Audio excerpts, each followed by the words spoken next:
Good evening. Welcome to the Thursday, May 5th, 2022 Planning Commission. I'll call this meeting to order. Luke, if you'd please call the roll. Clark Gruber. Here. Larry Heinig. Here. Todd Heinrich. Here. Michael Neese. Here. Amy Nichols. Here. Lige Hanny. George Sleeper. Here. Janice Varney. Here. Tim Stegman. Here. Next up, before we move to the next item on the agenda, I wanted to address the commission. Last month, Todd had requested a agenda amendment to discuss an item, which is number 9 on our new business. And that's pretty standard, to amend the motion or amend the agenda to discuss, not to actually make a motion of an active motion, I should say. And Monday night, I was watching the tail end of the city council meeting, and I want to commend George and Steve Schlock, because there was a council person who made a motion that during comment period that wasn't on the agenda, and that was more than a discussion topic. It was actually a pretty heavy item, and that was out of order. And I'm sure all of you know how we try to follow the Robert's Rules of Order, and I just wanted to mention that because I don't want to see anybody try to do that here. And what I witnessed was probably, in all my years of being on city council and these commissions, probably one of the most nefarious types of motions I've seen. So let's just be careful on going forward how we conduct our business. So with that, I'll take approval of the agenda. I make a motion to approve the agenda. Second. It's been moved and supported. Is there any other discussion? I would like to make an amendment to the motion. Okay. Is there, I'd like a motion to strike the public comment. Citizens of the audience may address the Planning Commission regarding any topic, and insert public comment. Interested citizens in the audience will be heard on items not on the agenda, and have that our standard ongoing statement. And I say that it's because that's what it's been for years and years and years and years until just recently. And I think it may have been something, a type issue that was maybe wrong in one of the templates.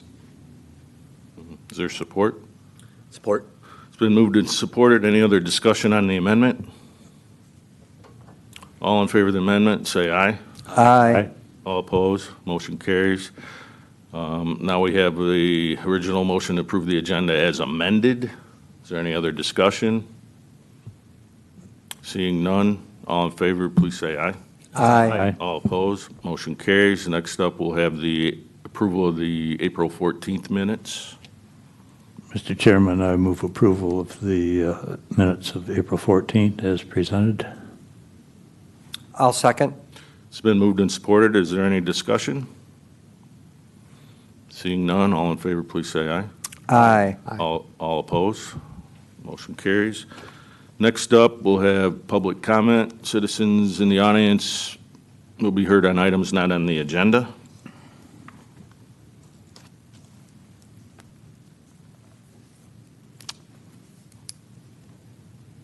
Okay, seeing no one, we'll move on to old business. Item 6, food truck ordinance. Who's going to take the lead on that from staff?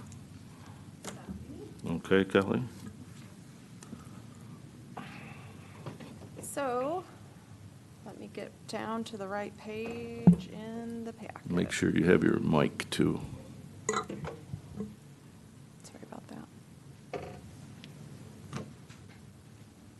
Okay, so the Planning Commission has been reviewing the proposed food truck ordinance now since December.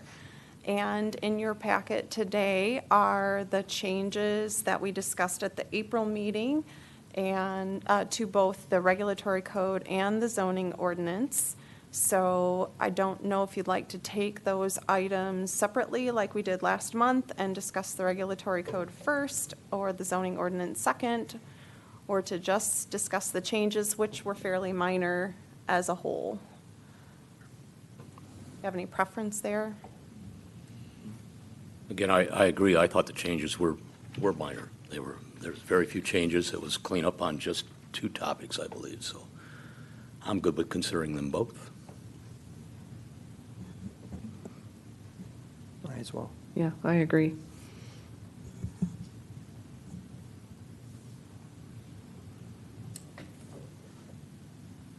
Yeah? Yeah.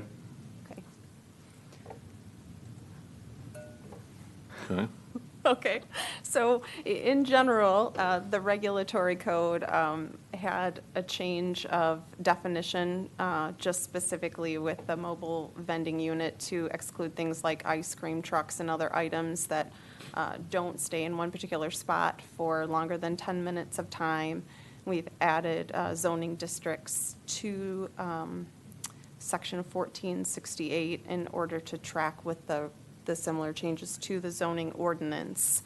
You'll probably remember we removed from the zoning ordinance minimum lot sizes for hosting 2 food trucks at a time in several of the business districts as well as industrial.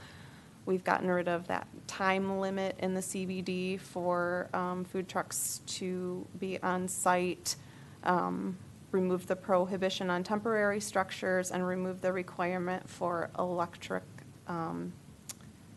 in order to allow the trucks to provide their own electrical supply. So at this point, it's been 5-6 months that we've looked at this ordinance, and staff is recommending that you consider a public hearing at this point if we're happy with the language. And if not, then we'd be looking for some direction about where you'd like us to go next. Any comments? I have a question regarding the 10 minutes. How was that arrived at? How was 10 minutes arrived at as far as staying in a location for less or more than 10 minutes? It was arrived at to try to come up with some way to quantify the difference between what I think we've been discussing as a traditional food truck or mobile food vendor who's setting up in one location for hours at a time, and a way to exclude certain uses like ice cream trucks, which I think the feedback we got from both the Public and Planning Commission at past meetings was not intended to be covered by this ordinance. So if there's another amount of time or another way that you all would like to see that wording set up, we'd be happy to make some changes, but that's what we were able to come up with as an attempt to delineate between those 2 uses. My only observation when I read that, it seems like a limited amount of time, and so it's not, I understand your rationale with that, but so that's why I wanted to bring it up. It did seem limited. And in my experience, that's about a right amount of time by the time the kids found us, and then we got our money together, and then they went back. It had already started moving again, so I think it's right about the same right amount of time. Your kids and my grandkids are. So, and the other thing is, I'm fine, I'm really fine with the ordinance, but I do have a question regarding the electrical supply. Now, I understand that at one of our meetings, one of the speakers said that usually food truck parks have adequate electrical supply internally, and so as far as cords and everything, that should be eliminated. And I also understand that we have in the ordinance that the power shall be self-contained and not using public utilities. But I know that there are food trucks that will use generators, of course, and they're not always internal, they're external, of course. So, and there's many different kinds of generators. There's gas and propane, and I was just wondering about the noise level of generators, especially in parks that may be near residences or residential areas. And I was wondering if we should look at a decibel kind of I'm not going to say suggestion or restriction or recommendation. I really, I just want to make sure that when we're putting generators outside, and I know there's generators of all levels of noise, that people are aware of that, especially in the residential neighborhoods, that we can address that in some way. To an extent, that would likely be covered by the existing noise ordinance. Okay. I mean, if there's additional restrictions or additional regulations the Planning Commission would like to discuss, I mean, this would be the appropriate forum to do so. I think it's appropriate to share that, you know, yes, one of the consequences of allowing food trucks in certain locations is likely going to be noise. So I think that's, to an extent, recognizing that's going to be a consequence of this use regardless. My understanding is that something that's been kind of contemplated by this group when considering what are some appropriate locations, why we've talked about allowing it in many of the business districts that may be more compatible as opposed to some residential districts where it may not be as compatible. So again, I'll just repeat, I think to an extent that the existing noise regulations in place, they do have decibel levels listed in there. You know, that would be a way that the city would be able to address food trucks causing nuisance to neighbors if they're exceeding certain levels. But if there's specific language you would like to see in this ordinance, that's something you're welcome to discuss. Thank you. Janice, were you talking about the mobile food vending parks primarily, Well, or? Yes, the gentleman before addressed it in the park, saying that most of them would be internal. But also, I'm thinking of neighborhoods, especially when we get out in, many of these areas do butt neighborhoods. And I know that there can be a variety of generating noise generated from them.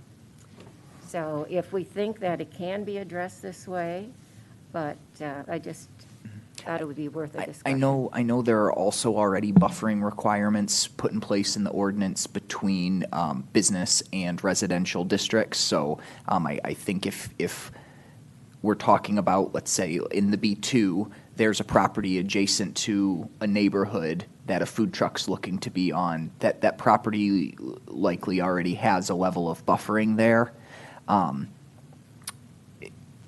In the central business district, obviously, that's one of our more intense land use areas. There's a certain level of noise that I think can be expected, particularly at certain times of operation, and I know the ordinance speaks some language there. So I guess at this point, I'm pretty comfortable saying I think our ordinance includes a number of different checks and balances when it comes to noise. But again, if the Planning Commission determines that's not appropriate, I mean, you're welcome to seek to add more language into this ordinance. I think it's an appropriate consideration and good discussion. I guess for me, the way the ordinance is written, where the food truck use would be by resolution, would give the city council a chance to consider each and every application of food truck and consider the consequences of where they're asking to be put. And one of those things they could look at is noise levels. With our current food truck, it is operated by a generator. They happen to have theirs inside a contained space that contains some of the noise. But yeah, I think that's a consideration. If someone requests a permit to have a food truck and it's done by resolution, that's one of the things council's going to have to consider.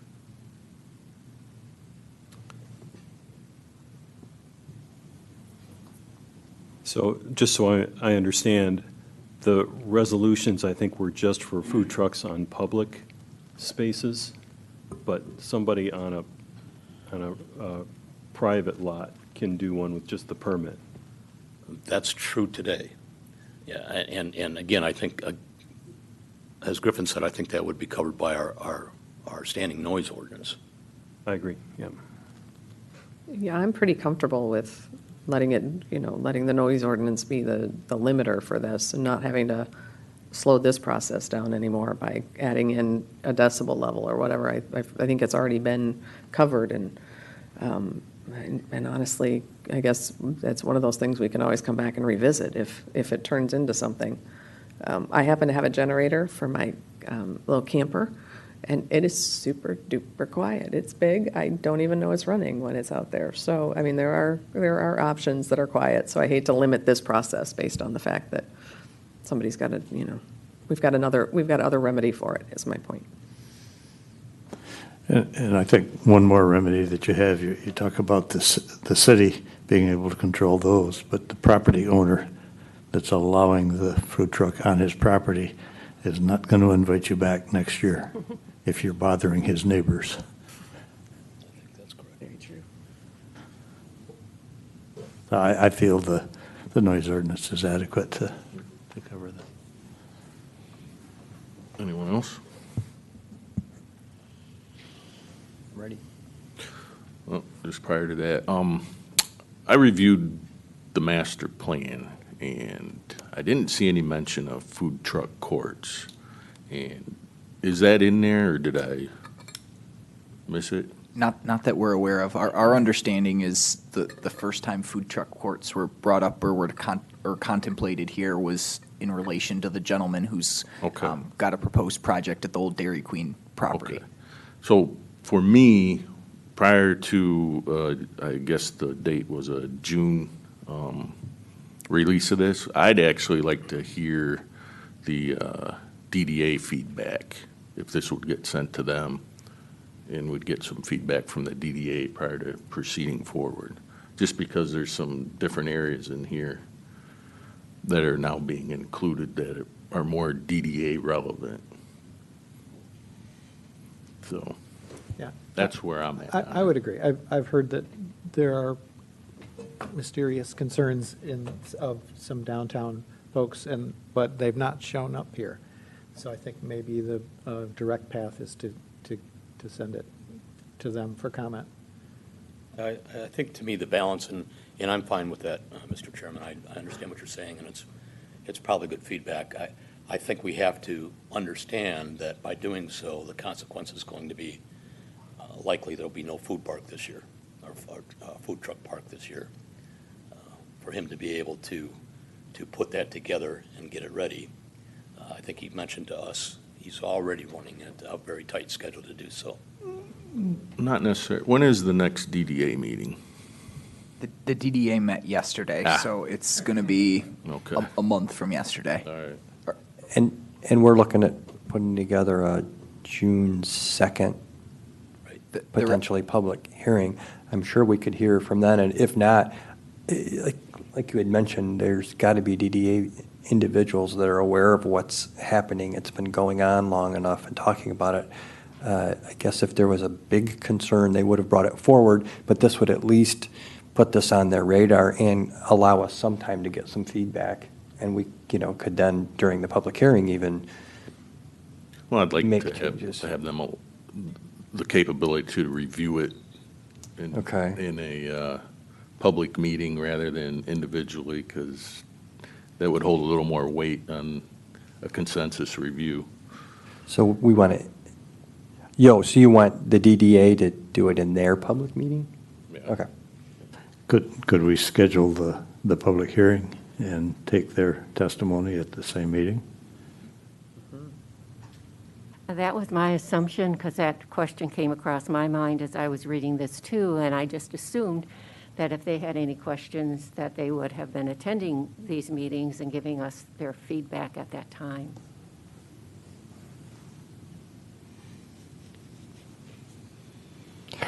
Mr. Chairman?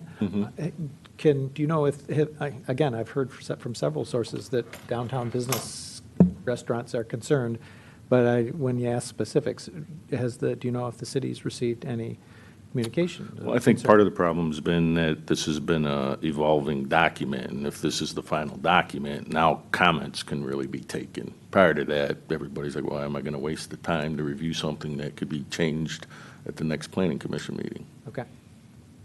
That's my Well, feeling. there's also human nature that all of a sudden this thing looks like it's real. And I better get my word out there quick. So, And we live in South Haven. I mean, most everybody on this panel has had discussions with people that it's affecting downtown. They've come up and talked to us, and, you know, my response to them has always been, come to the meetings and get a chance to talk. is the DDA meetings the first Wednesday of the month? I believe so. So it would be the day before our meeting? Yes. Okay. Yeah. So it's doable. It might work. It is doable if it could, they could get a quorum, but, and I guess if we didn't get feedback and felt like we needed it, it wouldn't be ideal, but we could postpone our meeting, our public meeting, to give time if they didn't get one done. Yeah. So I think that sounds like a good plan. We forward it to them, hopefully they can review it, and then you can add those comments to our meeting the next day. We can still notice it. So who takes the minutes for DDA? Luke, so perfect. I think that it's possible for us to have some comments for you. It's really tight deadline to have anything truly compiled in a meaningful way. You know, there's certainly not time necessarily to have it sent in advance for your consideration. I think another alternative would be, again, I think staff was prepared this evening to, you know, recommend scheduling a public hearing at the June meeting, but I think if you all are looking to get meaningful feedback from the DDA, there's always the option of, you could make the motion tonight to schedule the public hearing for the July meeting, which would give the DDA at least one meeting, if not two. Again, recognizing that obviously extends this process out longer, but again, it's up to you all of what feedback you all want before feeling Well, I think comfortable. that's our intent, because many times we receive information for our meeting the day of. Examples on our agenda tonight with the fire marshal. So I don't think it's out of the possibility to carry this out. And my guess is it's not going to be voluminous feedback. No. This has been an issue for months. It's like, And we've not seen anybody stand here and give us any feedback at all. So I'm fully comfortable scheduling it for June and taking whatever they say, and even if it's shorthand notes and, you know, or here's a thought, we could actually go to the DDA meeting and hear it firsthand. Just saying. We're not the final say. No. Right. This goes to city council, so there's at least one more month and maybe two more months that they can speak their piece, so. And the DDA is an integral part of this city. A lot of tax capture funds are used for a lot of road repairs, infrastructure repairs, and they've had a plan for a lot of the area that's followed, so I think their feedback's important with this one. I want to make sure that you understand, I have no objection to do it. That's, to me, it's a schedule thing. It's balancing. We also have economic development to be concerned about in this town. It's a new concept that adds another economic avenue, and whether we're willing to. But we're planning and not council, so we don't have to worry about the economic side. Right, but it's the same sentiment as you're expressing, Tim, from the other side. You have to balance between those two. Those two. Okay, so really, we're looking for a dual motion. Mr. Chairman, Yes. I move that the planning commission request staff to submit the proposed amendment for food truck ordinance to the Downtown Development Authority and request their response by our June 6th meeting. Is it the 6th? I'm sorry. June didn't 2nd. check that. June 2nd, okay. In order to do a public hearing. And that we schedule a public hearing for June 2nd. Support. Excellent motion, Larry. Any other discussion? Seeing none, all in favor, please say aye. Aye. Aye. All opposed? Motion carries. Okay. Did we want to get any public comments on this, or? Well, I figured that was just going to be for the public hearing, but we can. Sure. Come on up. Lisa Beck, 879 Monroe Boulevard, and this is about the food truck that is there, the Fruit Street Kitchen. Would you get the microphone closer to your mouth so we pick it up? This is about the Fruit Street Kitchen, which has been doing a phenomenal job in our neighborhood. We're really pleased about it. And I want to invite you all to our Southside yard sale. We have 42 homes that are going to participate. All of the signage will be on private property. The Fruit Street Kitchen will be available to buy food.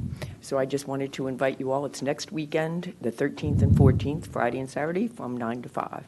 Okay, thank you. Anybody else about the food trucks? No offense, that was the commercial. Dan Agnello, I still want to give him kudos for the food truck, the Fruit Street truck there.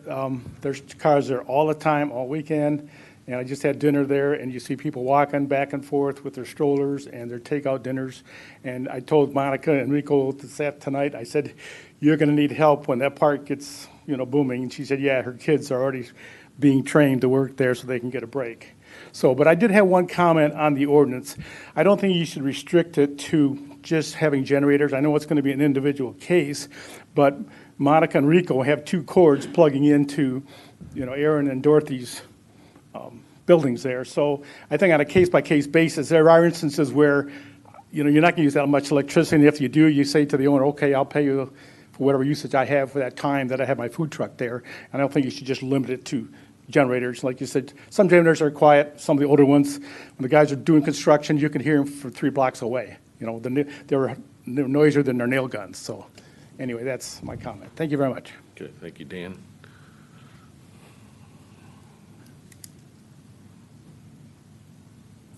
Mary Hasley, 726 North Shore Drive. With regard to Section 1464 and what the mobile vending unit is, I would suggest using something more of what it is as opposed to having a time. I support the concerns raised by Commissioner earlier. I would suggest something like, provided that the vending unit remains stationary throughout the operation, then there's no question about ice cream trucks, et cetera, that are moving around town. They're not included by definition. As a side note, I was just wondering, are they required to do a permit? Should that be part of this? Because we're now requiring permits for beaches and things like that. Just trying to be fair across the different businesses. 1468, the location says it includes, which is open-ended. I think a more definitive word like "are" should be used. With regard to the sections that are updated, you have not cited sections 1107 for industrial 1B. That says any principal use permitted in industrial 1, so I'm not so sure the food trucks would fit within the definition, so you may want to look at that. For the hours of operation, under 1468J, it says 7 a.m. to question mark, so I was wondering if you're going to fill that in. I personally think 7 a.m. is too early.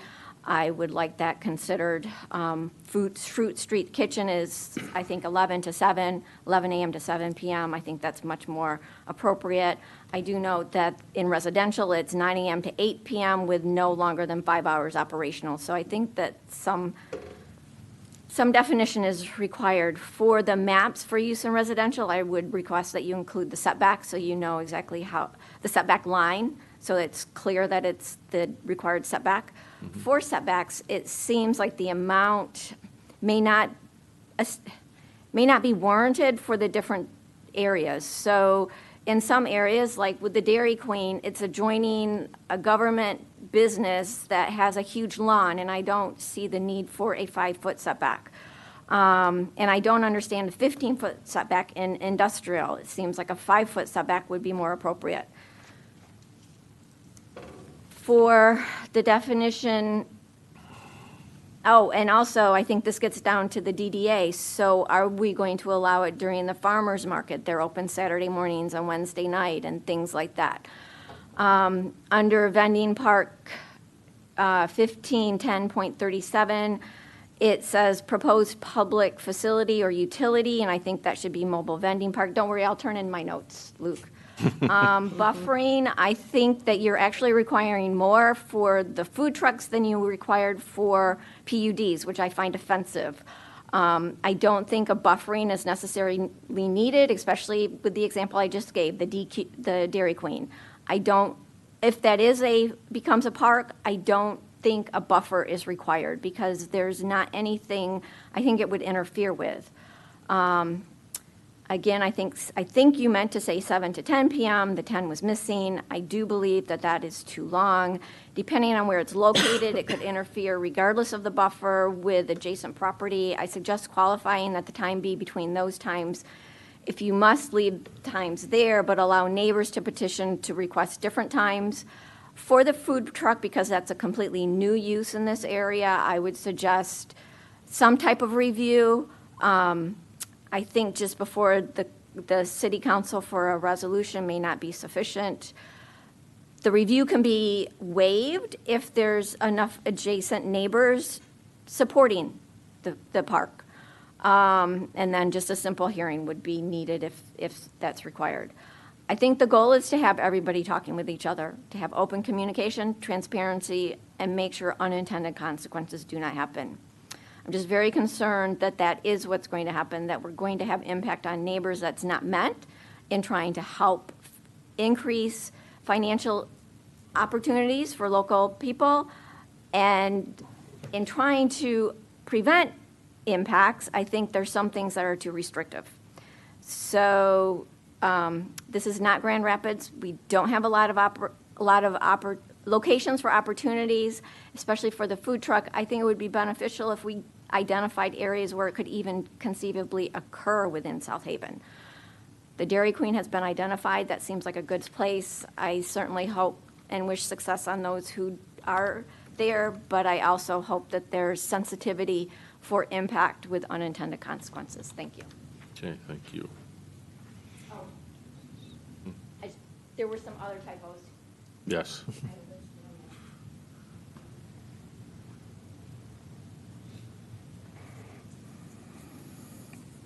Hello, Kay Engelbrecht, 125 Elkenberg Street.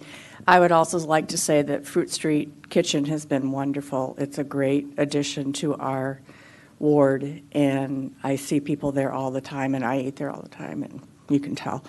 But at any rate, it's a very nice thing, and I hope that there can be more in the city. I have not reviewed the ordinance, so I don't know what it says.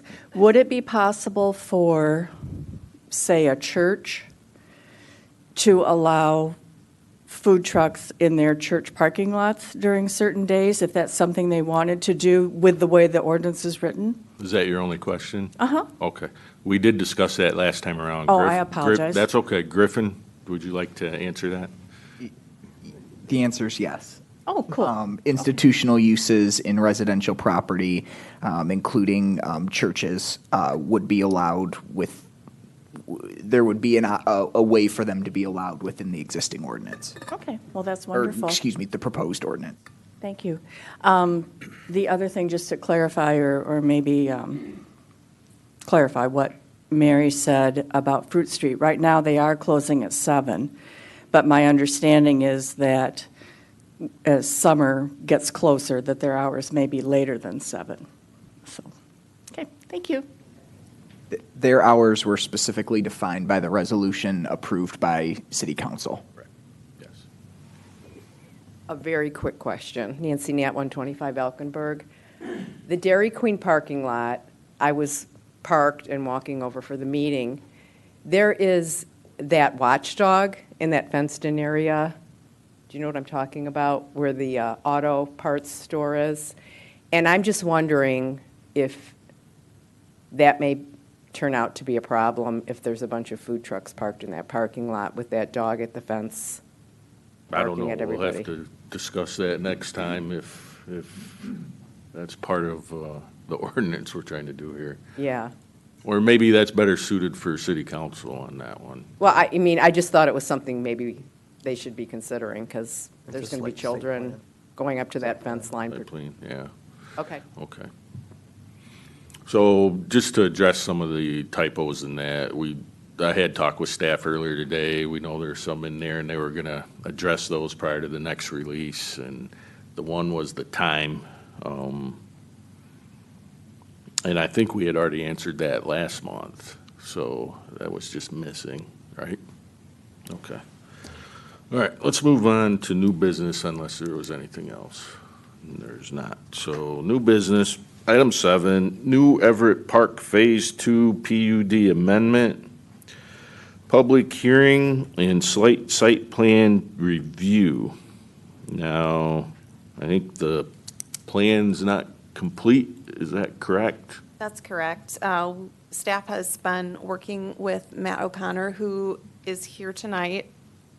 And we did not receive, upon further review, all of the materials that we felt were necessary to bring a complete application to you. And so what we would like to do is postpone the hearing until the June meeting when those materials have all been received.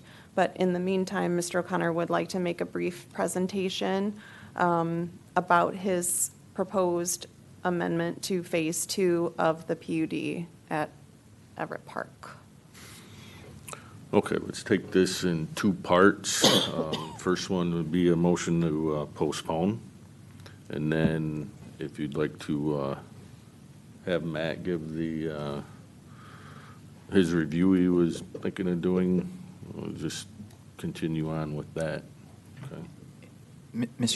Mr. Chairman, if I may, I'm sorry. And one thing to add for this item is similar to some previous times when situations like this have occurred, at the advice of the city attorney, because a public hearing notice was put out, it was published that there would be a public hearing tonight. Regardless. So we're going to open one and leave it open? Yes, sir. Okay, gotcha. And All right. then people can Yeah, talk at this one and talk at the next one? yeah, Okay. that's how that works. All right. Yeah. So how long is your presentation? As long as you want it to be. Why don't we start with that? Why don't you give us your presentation, then we'll deal with the public hearing. So, Matt O'Connor, Grand Rapids, Michigan.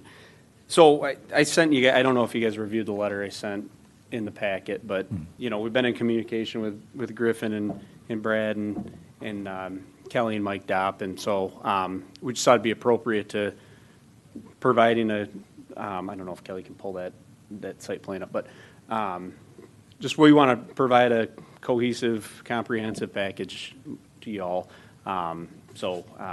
Again, what we're asking for is extremely minor based on what was already approved several months ago. Just honestly, it was more of a clarification than anything. So we're working through with Mike Dopp and our engineers in Niederveld right now. And so been in probably weekly communication with Kelly and just as much with Brad and Griffin and we've got Mike Dopp involved. So what you guys approved, I want to say it was in November or December of last year, was units 21 to 31, and then the dark brown duplexes along Everett Parkway. What the proposal now is to add the additional, which you guys already saw the conceptual of this, that whole quadrant was going to be multifamily. Or twin homes, or duplexes or quads. We want to just we want to flip the timing of it and start the duplexes now on it that front Elkinburg in Indiana. And part of that is just because of the market right now, it's extremely hard to get earthwork contractors. So what was in the dark brown there, what was happening is we needed to construct that alley, which we're still going to do. But what this allows us to do is construct these units that front Elkinburg in Indiana now and utilize that existing infrastructure and have those be front loaded with garages on the existing roads, similar to what is in the neighborhood. So that was really all to ask. I mean, so we're working through a couple open items with Mike Dopp, but we're looking forward to coming back on June 2nd to hopefully have a vote with you. So, again, I'm happy to answer any questions. I would just say, if I think you already did, but if you can table us until June, I'm happy to answer any public comments in June, but I would rather do that once we have a comprehensive application. But I'm happy to if there's anything pressing, I'm happy to talk about that, or we can. Exactly. Unless there's something pressing, I don't think. I just need a clarification and it's probably my misreading. I thought that what this included, Matt, was in Phase 2, I thought those were scheduled to be single-family homes, and you now wanted. No, Okay. we got denied Those on were- doing single families on Everett Parkway. Yeah, here's where I'm confused on the reading. Add an additional 19 two-family dwelling units. That's always what was plotted for that? What the approval last year was the dark brown. Right, I remember and that the quite singles well, yeah. down there. Now, all we're asking to approve is the balance of Phase 2A. So that's how we get to, from the nine that were approved plus the 19, yeah. that's the 28. Understood. Does that answer? Okay. Okay. Anybody else? Or we'll wait for next month? Yes. I think it would be helpful just having the before and after. This is what it is today. This is what we would like it to be. Just one other drawing. I think this is awesome. Yeah. And then just a note of clarification, the bike path is also a running path. Okay. And a walking. I've got about 100 miles on that path, easy this year, so just a clarification. Okay. There we You can go. run on it. You can bike on it. You can't drive on it. You can run on it or bike on it. Okay. No. Okay. Excellent, thank you. And the food truck's a great idea, so.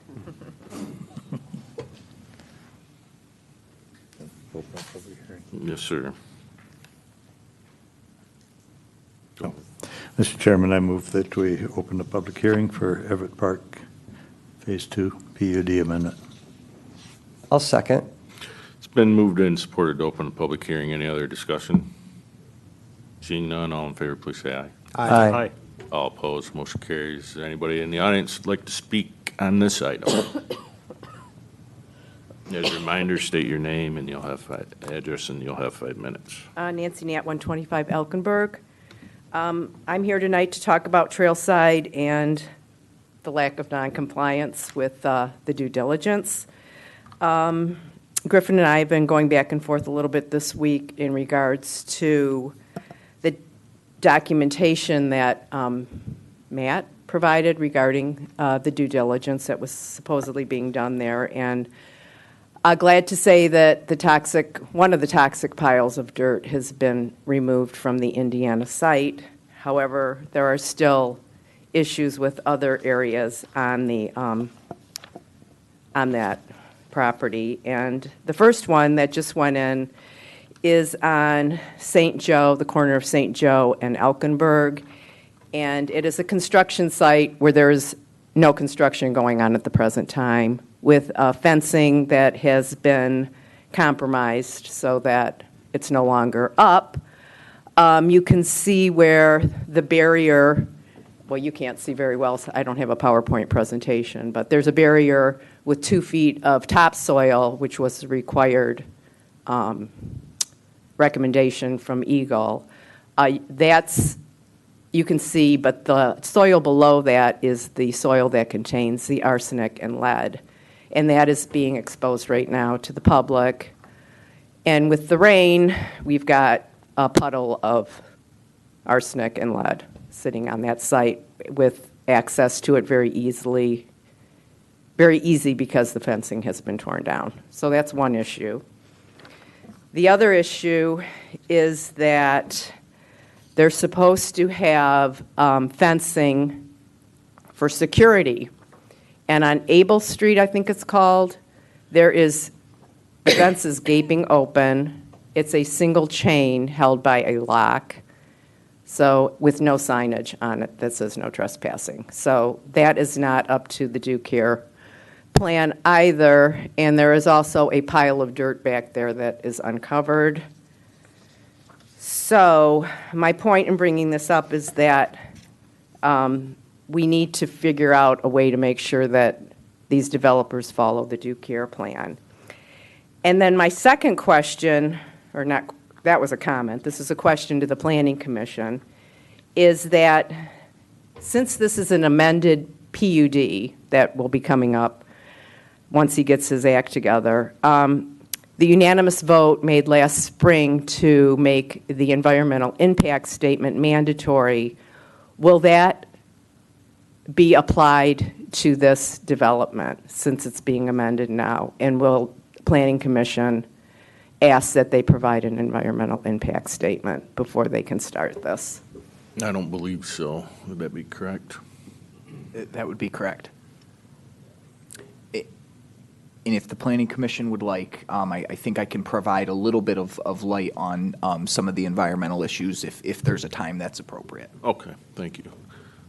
Yeah, I think you're right. I think I checked it up, and it's only 4.63 acres, and I think it's over 5, like Overton, for EIS. First of all, I sent a text to Matt, and I'm kind of confused because the brown duplexes across from me and the 11 houses on St. Joe were approved for Phase 2. Now he wants to add the other 19 duplexes, and that he's calling 2A. Now, doesn't he have to go back and resend or get reapproved his first approval to take out the 9 duplexes from his Phase A, and then resubmit to go to 2A for all his duplexes? I don't know if that. But the biggest thing is the setbacks. As far as I could tell, I went through all 3 meetings. I've been at all the meetings. And it looks like to me the only setbacks that were approved were the 15 feet front setbacks. That they assumed that side setbacks were the way they were from Phase 1, but what they actually were allowed to do, what they actually did, was different. The minimum setbacks right now are 20 feet. Almost every house, even the new mansions on Elkenberg, are at least 20 feet. You have 5 feet from your house to the end of your lot, 10 feet for the common element, another 5 feet to the other house. So they're 20 feet. And Matt's drawing that was approved in November for the duplexes was showing a 10-foot minimum between those duplexes. That does not meet the existing. It does meet the approved setbacks, but I liked in every meeting when we went to do an amendment, just like at Overton, they had a chart, and each variance was approved. Okay, I think for each amendment, those variances should be approved, not just assume that it was approved before on Phase 1 or in 2006 or Phase 1 when they did 18 and they did the 4 on Elkenberg. Each set of charts should be approved because I would like to know what the variances are, so when Matt makes a drawing I can say, okay, just because you put them on your November, he put them on his November drawing as if all those were approved. If you look at his drawing and the notes, he assumed that every one of those variances were approved, the side variances, the back, and the front setbacks. They were not approved. Go look at the minutes. And I would like to see, in the next drawing, a lot of information. I'd like to see dimensions. And the biggest thing is building heights. Kelly and I went over this with Brad on the phone, and she says, and he put on his drawing, RM1 is how he's going to build his houses. I don't want a 35-foot duplex across from my house. And they have, your number 2 thing in the city, the goal on the master plan is maintain the character of the neighborhood, okay? We talked about this with STRs. Putting 39-foot houses on Elkenberg, and even True North put a 35-foot house on the northeast corner of Elkenberg and St. Joe. It's allowed, RM1. It was originally 2-story, and in December it got approved, and then they changed it to 3-story. So there are no 3-story houses in this area. So keeping the character of the neighborhood is not happening. And I talked to Matt, and he's going to have, those are going to be 3 bedrooms, and supposedly he's going to make that a 26-foot house. All the houses in Trailside 1 are 2 stories, single story. The highest one is 26 feet. I talked to Rich Bloom, they're 25 foot 6 inches. And the single stories, of course, are lower. So, they're saying, oh, we have to use the RM1 ordinance, but At the same time, they say we don't have to use the PUD ordinance because the PUD ordinance is not definitive. The PUD ordinance says existing. You can look at the plans, you can measure the houses, they're only 26 feet. There's a new house going up in Edgeo. I just saw it on the post, on the permit, 26 feet, 2-story. That big addition at the end of Edgeo just before Indiana, that's going to be 26 feet. So it's everything in the area, nothing's higher than 26 feet. Thank you.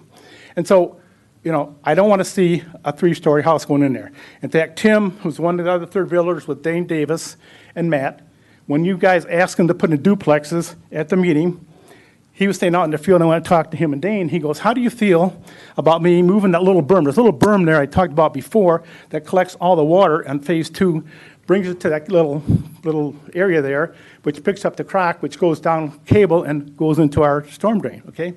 He was talking about moving that berm. He said, how do you feel about moving that berm, putting a 2-story in front and a 3-story in the back? And I said, no way, just like you did on Elkenberg.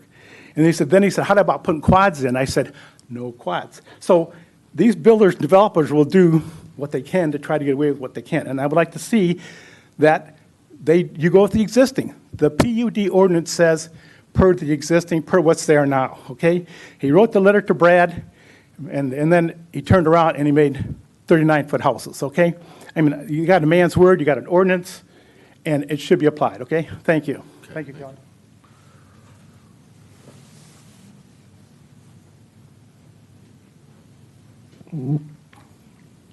Mary Hasley, 726 North Shore Drive. I again object to the lack of having a complete application before notice is given out. 1303 specifically says, upon receipt of a complete application for a final site plan, public hearing shall be set. Time and time again, the notice is put out on the anticipation that the application will be complete before the hearing date.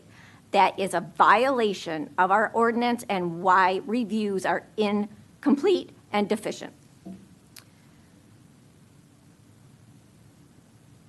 The plans are deficient not only for being late, but lacking information. 13052 says that plans shall have a 25-foot rear and back setbacks for the townhomes. The plans have not been updated, as Dan was saying earlier, for the setbacks for the homes that were approved last year. Time and time again, the plans were there. Only the front yard setback for the homes along in St. Joe were approved. All other setbacks were denied, but the plans continue to not update to show what the setbacks are, because it's our belief that the number of homes proposed do not fit with the setbacks that are required. For the health, safety, and welfare of the area, that needs to be addressed. And the height should not exceed 35 feet nor 2.5 stories. At the very least, any approval require that the height be restricted to the height allowed in the application that's filed. What does the application require? It needs to show the number, size, and height of dwellings. It shall be compatible with existing or planned development areas. This is under 1404-6. Under 1404-1, they're supposed to show easements and right-of-ways, and there's a bicycle path, and I do not believe the easement is shown. As we've said, the height should be 26 feet, which is the height of the original homes. Remember, this body and the city council allowed destruction of designated open space and ruined that area forever. Now they have towers there instead of trees. We are supposed to have homes that the PUD is supposed to provide desirable living environment and ensure there are recognizable benefits and substantial benefits to the community through this PUD. Destruction of open space and failure to comply with your own ordinance to require height, size, and number of dwellings is not meeting the recognizable and substantial benefits of the community. It's allowing developers to make a mockery of our zoning ordinance. This inherently includes the required setbacks. The corner lot that is provided does not have the right setbacks. They need 25 feet along the Everett and 15 feet is shown. This will impact the position of the alley. The drawing is deficient. What space is required between the townhomes, that is silent, that needs to be there. For final site plans under 14051, you're supposed to include an existing copy of deed restrictions. I didn't see that. And most importantly, under 3E, dimensions of yard setbacks, location, height, and size, use and shape of all buildings and structures, lot area, lot coverage, floor area, floor elevation, and building height by side of the building shall be indicated. Kindly remember that 1406 must be evaluated. It may not apply. You may determine it does not apply, but it still needs to be evaluated. And again, the 31 homes along St. Joe cannot exist with the required setbacks that were allowed and the requested changes that were not allowed. Setback adjustments also applies to the townhomes previously approved. I'll try this. Thank you. Thank you. Anyone else?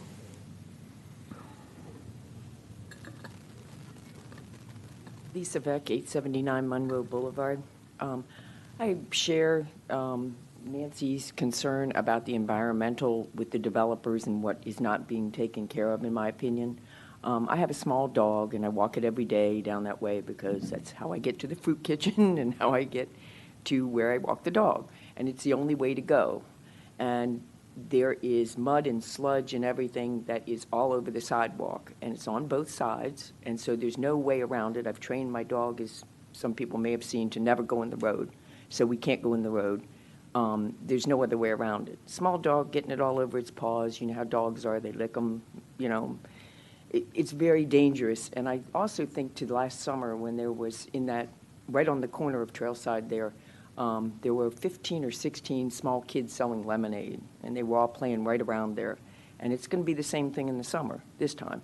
And I think about those small kids, and, you know, they don't read a plaque that says don't dig to begin with, but, you know, there it's all exposed, it's all open, there's no barriers, it's just not the way it should be. The citizens of South Haven are fined if their grass is 8 inches, you know, too far, or their garbage can's not pulled in, or the myriad of other reasons that we're fined or we have to follow the ordinances. And I feel like with the developers, they have not been. The piles that we have pictures of, we've all seen it, we've all been by it. It's dangerous, it's toxic material. And I really worry about as they continue to dig, they continue not to cover these things up, not to put the fences up, you know, and then we have Overton is going to be built the same way. I feel like we need to have some kind of rules, regulations, whatever you call them, to keep on top of the developers. You know, once they buy the land and it's like, oh, okay, you know, we don't want to be another Flint, Michigan. We don't want to have all this stuff come out in 10 years from now when everybody has cancer or something worse.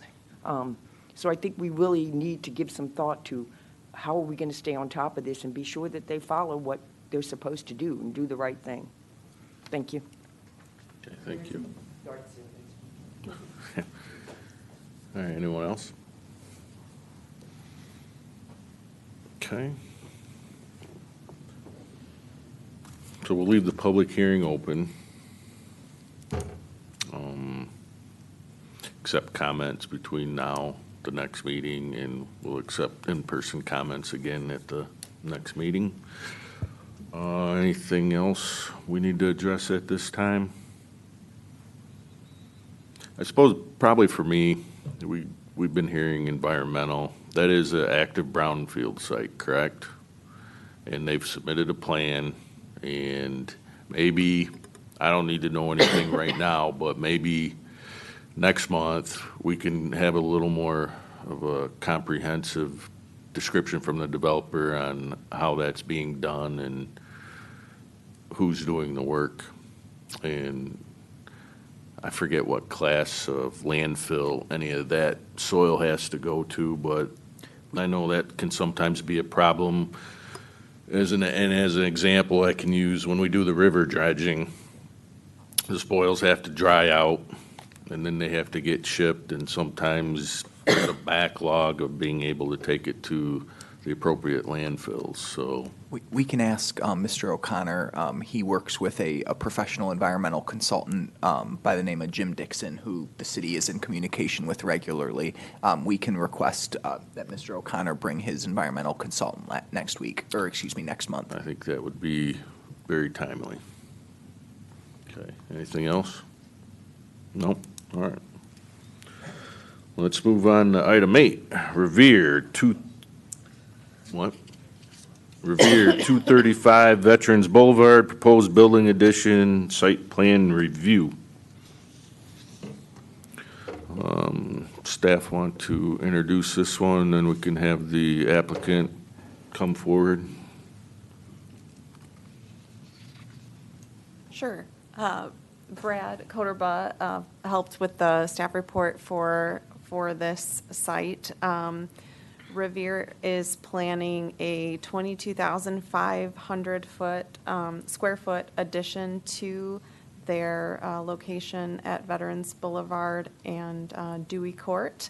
So we have a site plan before us to review today for that project, and the applicants are here, and I think it'd be great to hear from them. Okay, let's do that then. Yeah, I'm Matt Petter, 508 River Island Drive. I'm one of the owners of Revere Company. We have our builder here who can answer specific questions. Just wanted to say we've been here since 2001, and this will be, I think, our 4th edition on this site. We've had pretty good success here as we continue to grow, and we need more space. And we've asked to combine, I think originally we bought 5 acres, but it was a 3-acre and a 2-acre parcel. We want to combine that so that we can avoid, I think there's setback issues if you don't do that, so that we can combine all the property to add this 22,000 square feet. We're bringing in a lot of real fancy equipment to go in this, fancy for us, some really cool steel working stuff. And I don't know how many more employees it might be. I mean, that's that depends on how good a job our salespeople do. But Hundreds. I think on our application, we say something like 15 in the first year and maybe more afterwards. I don't know, answer any questions you might have. Okay, does anybody have any questions? Not really. If I can share as a little more background, Mr. Chairman, I know that city staff and Revere's team have been in communication for, I want to say, almost a year at this point, maybe 6 months to 8 months about their potential expansion project. Obviously, very exciting anytime a local business like that is able to expand and looking to continue to expand here locally. I know they've been in contact back when Travis was the zoning administrator and Mike Dopp as city engineer. So Revere's been just fantastic to work with. We've been doing our best to kind of help them navigate some of the challenges anytime there's expansion projects, and I'm just excited to get this project to the point where we can bring it before you all. For once, this is one that's pretty cut and dry, I think. So, I guess I really question, if I may, to the owners. Do you feel like the city has been helpful to you in your expansions? The city is always helpful to us. We've never had a problem with the city when we want to do an expansion.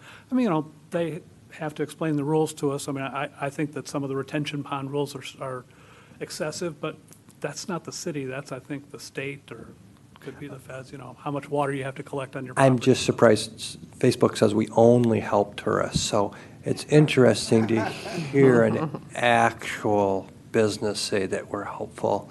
No, I mean, you can come. loved. Thank you. Thank you. That's it. all right. I'll entertain a motion unless there's more. You gotta take public comment. I did have some question. This could be probably for Brad, I guess, but I was looking at page 70 and 71 of the Mike Dopp's report, and it seemed like Mike had some questions or some additional clarifications he was looking for. toward the bottom, he says, "But we will require additional information to be added to the plan and/or clarification." And he talks about the basin may need to be enlarged slightly to accommodate these changes. He talks about the roof drain should be shown for location, and so I was just wondering if I was considering in the motion to add something that addresses the questions/comments from the city engineer in one of the, as an additional condition for approval. I think we should do that. Okay.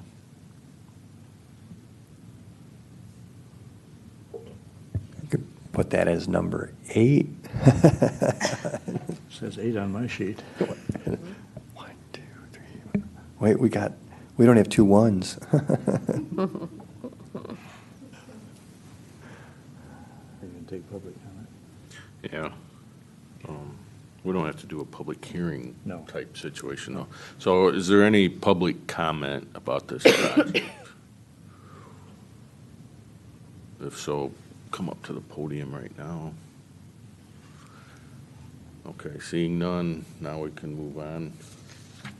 Mr. Chairman, I would move that the Planning Commission recommend approve the site plan for 235 Veterans Boulevard, proposed building addition, with the following conditions as stated on page 46 of the staff report.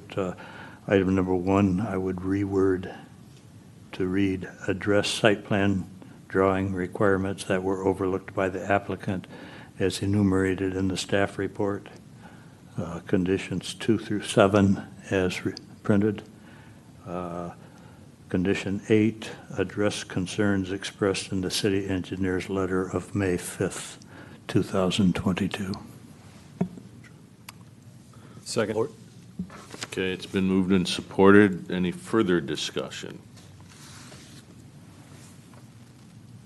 No? All in favor, please say aye. Aye. All opposed? Motion carries. Good luck.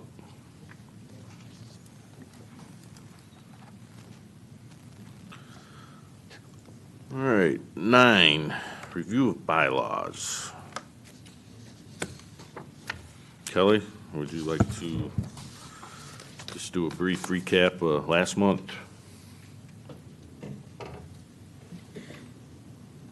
Last month at the Planning Commission meeting, we briefly discussed bylaws along with, in the context of the email that was sent prior to the meeting, and decided that we would bring the bylaws back before the commission at a later date. The later date is now. And so our Planning Commission bylaws are referred to as rules of procedure, and you've got them in your packet. One of the items that we discussed last time was public comment time, and whether or not the bylaws reflected 3 minutes or 5 minutes. And I did find that in 2017, the bylaws were amended to reflect 5 minutes of public comment time, so that change had already been made. And we know that most of the city boards and commissions do allow public comment time of 5 minutes, with the exception of the ZBA, which allows 3 minutes per person.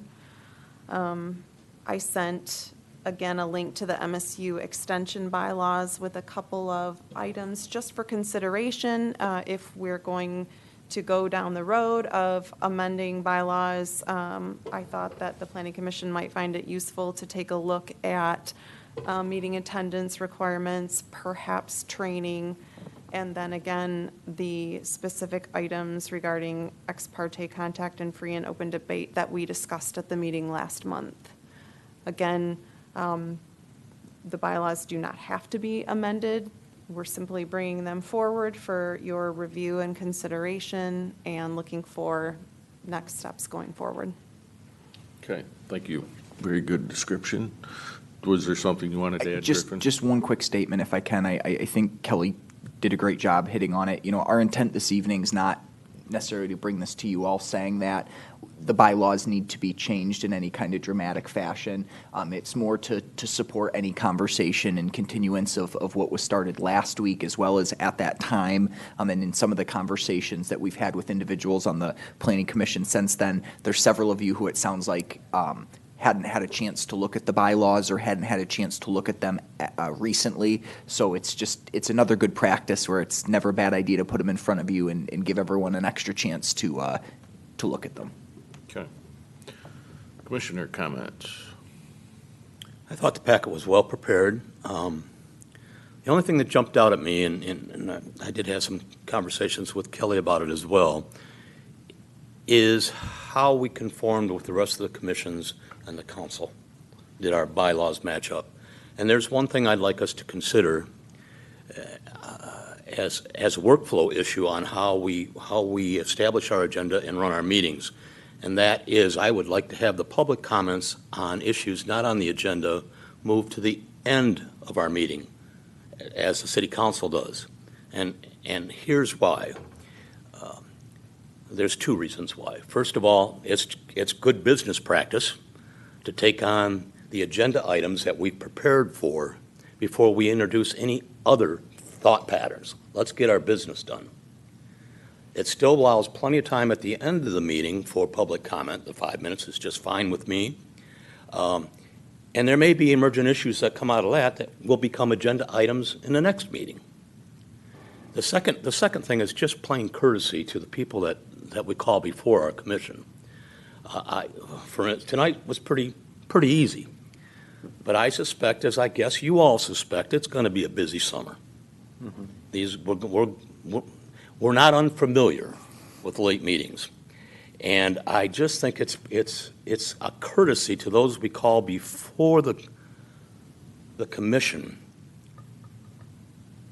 to be allowed to present their business first, and just as the council does, when they're done with their business, they can be excused from the meeting, rather than sitting and waiting to the end to do it. So it's a simple procedure I'm asking for. I don't think it changes anything as far as the ability for the public to give their comments. They can still have their 5 minutes. Let's do as the council does and move it to the end of the agenda. Okay. Does everyone follow Mike's logic? I believe that's the way it is now, is it not, in our rules of procedure? That's what I read, but it's not reflected in the agendas we receive. Yeah. For a long time, not just Kelly, for a long time. But yeah, I would concur with that. And I'm even wondering from a time perspective, we were 3. The 2017 was a request that I upped that. I'm wondering, could we do something like 5 minutes for those item agendas? Hang on a Go minute ahead. with that. Let's continue. Let's finish up what we were talking about with. It's already in our bylaws that way. It's not a change. It's just saying to staff, change it on the agenda we receive to match the bylaws. So we're actually doing no bylaw change with that one, right? Okay. Actually, even the agenda Okay. the public gets. Yeah. Now you can. And then I have a thought, and that is, and I don't know if we can do this, is make items not on the agenda a 3-minute discussion and presentation, and items on the agenda, we just keep it a 5-minute presentation. No. Well, there's certainly some logic to that, Clark, because obviously if it's not on the agenda now and it's probably going to become agenda, there's going to be plenty of time to discuss it further, even under the 5-minute rule, not further. It does complicate things a bit. It does. Yeah. Adds a little confusion. Maybe we're already too confused. It's kind of like my middle name. Mm-hmm. So there's no desire to change the actual time limit, correct? I think it's consistent with the rest of our commissions. Okay, so that one's a non-issue. The 5 minutes, no. I meant just for the items not on. So a 5-minute and a 3-minute. I don't see the point. Okay. Usually because items not on the agenda, very few people talk about. That's more of a council item where you can get a lot more people talking, I think. Oh, you'd be surprised, though. Well, We get it. Yeah. I have an anecdote related to this. Okay. During the dark days of COVID, when we were stuck at home, I started watching my hometown's meetings, and they were still having open meetings.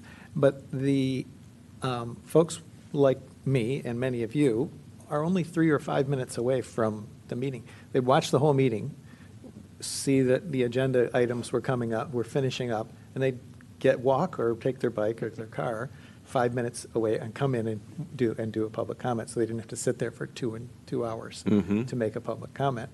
They're still engaged in the meeting. It makes sense, I think, given technology today. I'm fine with the 5 minutes. My only question is, does it reflect that on the website now? Did we update that? Because on our website, our old bylaws were on there, and it says 3. I just don't want to confuse people. I think the old bylaws are still loaded to the website. Okay. It would be my plan to address that issue.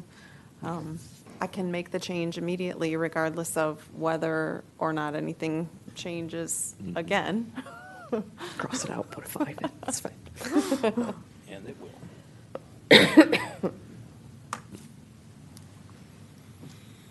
Okay.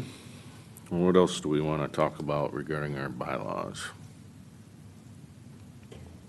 Well, I did look at the MSU recommended bylaws, and, even though there were some good ideas there, I didn't see anything that really stood out as being, yeah, we really need to have that. I mean, the training part I thought was good, but I wouldn't really necessarily want that dictated in the bylaws. I think what we do now, which is just, hey, here's some training opportunities, take advantage of it.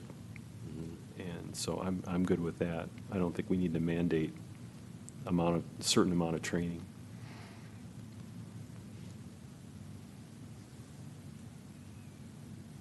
So no changes needed? Is that the consensus? I don't think in a bylaw. Okay. Does anybody in the audience wish to speak about our bylaw review? Mary Hasley, 726 North Shore Drive. I applaud you for not changing the minutes. I think at a time, as was noted before, when appearance is low for the city, decreasing our ability to speak in a public forum would not be conducive to supporting public input. I did note that the non-agenda items were at the bottom of the agenda, and I'm glad to see that change to be consistent with the city council. I did note one thing that everyone has missed, and I think it's because I have raised it before, and that's item 4.95, that during the hearing, the chairperson shall acknowledge any correspondence received. This can be worked in between public comments. This has not consistently happened. I've raised it. I am quite certain I was told it's not required. Maybe I'm not remembering correctly, but I do know that it's not always done. I now reiterate my concern about not acknowledging written submissions during the meeting by the chair. If this is not changed, and I would request that it not be changed, and it appears that it won't be changed because it wasn't raised, I would request that this start occurring on a regular basis to acknowledge all of the written correspondence. Thank you. Okay, anyone else?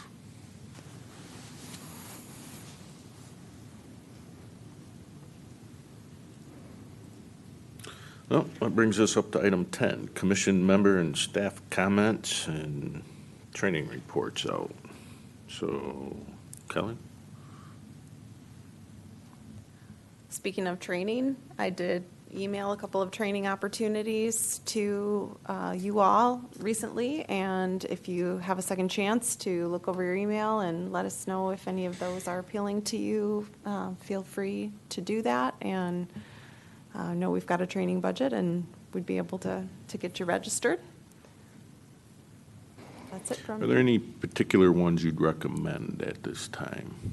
I think that I really do recommend Citizen Planner. I know that it is a big undertaking. I think it's a 7-session, perhaps 8 now. I can't remember exactly, but it's really a comprehensive look at planning and zoning for a community. It's available in person from time to time. It's available online as well. And so, again, I know that's a pretty big commitment, but for any of you that haven't taken a look at that, maybe take a look online and see what you think. I like some of the Michigan Association of Planning workshops that cover kind of intro to planning and zoning. And again, those are shorter, so I think those are a little bit more doable for folks that are working or have busy lives. One I would add to that I believe Kelly shared with everyone is Michigan State's also going to be hosting some various workshops throughout the month of May on effective board meetings and good governance. I think you all do a really good job at running effective meetings. Mr. Chairman, I know you're experienced doing that, and many of you have served on boards and commissions both for the city and in other capacities. But that was another one that caught my eye that I don't know if the city's boards and commissions have always attended trainings like that. So that was another one that stood out to me that might be helpful.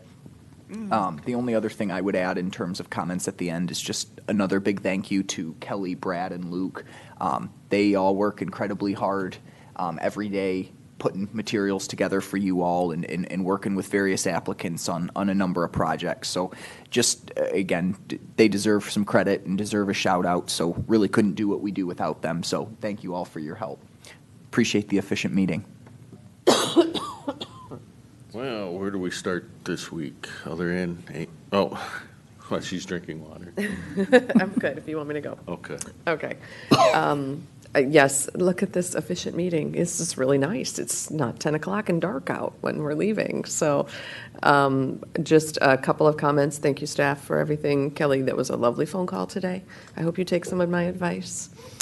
And happy anniversary to my husband, because this is how we're spending our anniversary tonight. So that's all. I know. That's why we had a short meeting. That's why we had a short meeting, yes. And it is Cinco de Mayo, I'm just saying. So happy Cinco de Mayo as well. Oh, Brent, you're welcome. Yes, this is my last planning commission meeting. I've spoke to chairman and a couple people in the mayor about that. The reason for my leaving is really singular, that I cannot actively work to limit business short-term rentals in our single-family residential neighborhoods while I serve on this commission. I'll miss you all. It's been a joy, it's been a pleasure, and an honor to serve on this commission. But my work is, my focus is got to be someplace else. When Susan and I moved to town, our biggest concern was short-term rentals. It remains our biggest concern for this town, for its future. And I think that's all I have to say tonight. Thank you. I didn't realize it was your 32nd wedding anniversary. Thanks for that. Thanks for that shout out, that I number. left that out on It's purpose. really, really big. You will be missed, Todd. I think I had discussions with you thinking, there's an opportunity. There's an opportunity with your background and skill. And that would be it. Thank you. No, right to you. Yeah. Todd, thank you for your service. I've appreciated working with you. I second your comments, Griffin, on the rest of the staff and the work that they have done. Appreciate what all of you done. Kelly, you've taken a hold of it in a hurry here. Appreciate that. Well, I'm blown away, Todd. I didn't know that you were leaving us. And I'm so sorry that's happened, because I think you've been a rock to our organization here. Good conversations, good level-headed thinking, and you've moved us forward in so many different ways. I'm going to miss you, and I'm really sorry. I'll be that you're not standing over at that podium quite a bit. I hope so. It's just a different view. You're just going to get a different view, right? I'll also say thank you, Todd, for your service to the community. I know you're very diligent, work very hard at making sure we get good products out of the Planning Commission. And I, having been on City Council, I know the Planning Commission does all the heavy lifting for City Council, so I appreciate everything everyone does here. And like Amy, I spent my anniversary last month in these chambers, so it must be a tradition or something like that. It's a thing. Yeah, I just add my thank you, Todd. And I think one of the great things about this assembled group of people is we seem to all have different specialty areas. Todd, I'm going to miss your marine knowledge. I counted on that when I saw it on the agenda. I go, Todd's going to know about this stuff. You really provided some good, clear instruction that helped me do my job as a commissioner. So I'll miss that. I'll also miss you as a colleague. I already told you that on the phone. But I'm looking forward to spending 5 minutes at a time with you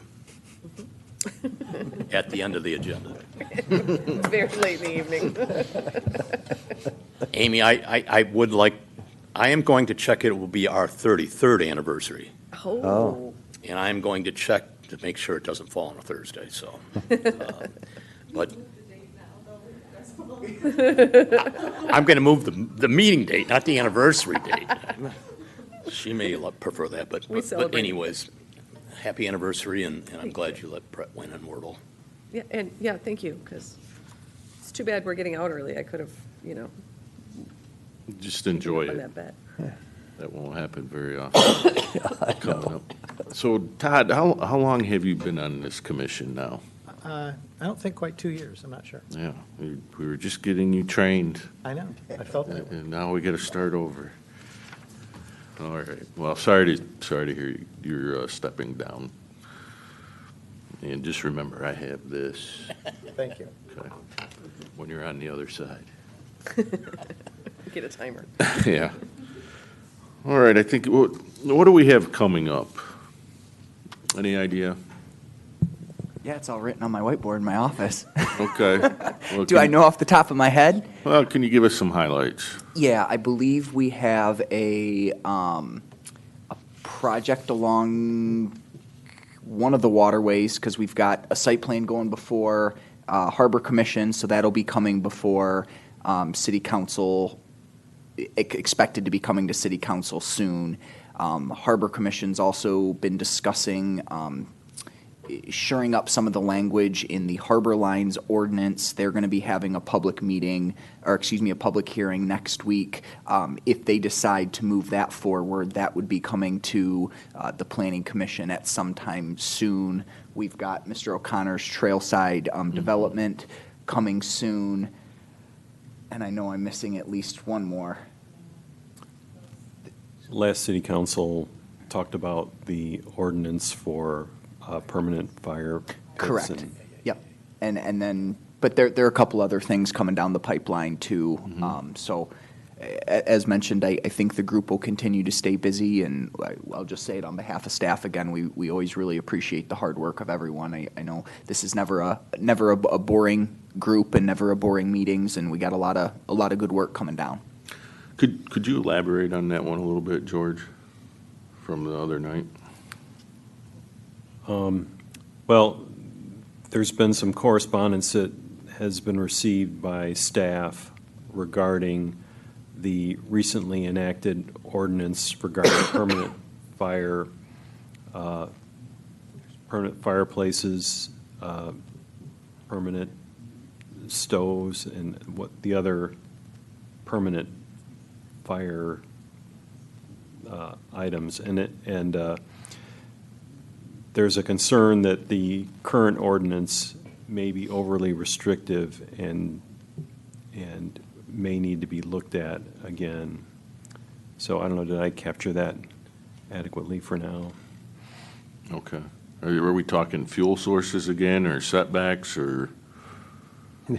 I heard Yes. both. Okay. So and a lot of it had to do with, you've got wood and then you've got gas, and if you've got a gas fireplace in your house, but you can't have a gas fireplace 10 feet away, that has to be 25 feet away from a building if it's built into brick, just to re-review that portion. So I think out of everything we did, there's maybe 20% we need to kind of review. That's All right. kind of what I got out of reading that. I'd reinforce So, that. It was, I heard mainly it was the inline gas lines. The inline gas lines That- could potentially be a lot safer As a than. fuel source, we had, we had discussions on that. yeah. When that one comes up, maybe we could get the fire chief or Right, the marshal in at the same time. That was actually council's recommendation. Really? Mr. Schlock was, suggested catch that, that one. Okay. And the other issue that was very interesting, and I thought, again, Steve brought it up, it said, the challenge is going to be we can't treat the city as if it's one homogeneous lot size. It's going to get very sticky on that setback thing. I think we spent a lot of time on that one know. last time around. I know. Okay. Doesn't mean we have to change it. All right, so we all have an idea of what's coming up. Everyone but Todd. He's one-track mind now. Todd will be commenting on that for 5 minutes. All right, well, good. I think we're going to see some warm weather this weekend, and we're finally headed into a real spring, so that's exciting. And all right, thanks, everybody, for your attendance and time this evening, and I'll entertain a motion to adjourn. Let Todd make that for his last. Todd, why don't you be the I'll move the that golden we spike here? adjourn the meeting. Okay. Support. I'll happily second that. It's been moved and supported to adjourn the meeting. Any other discussion? Now, should we take public comment on this motion? Should not. Seeing no other discussion, all in favor, please say aye. Aye. All opposed, motion carries. This meeting is adjourned. We didn't adjourn.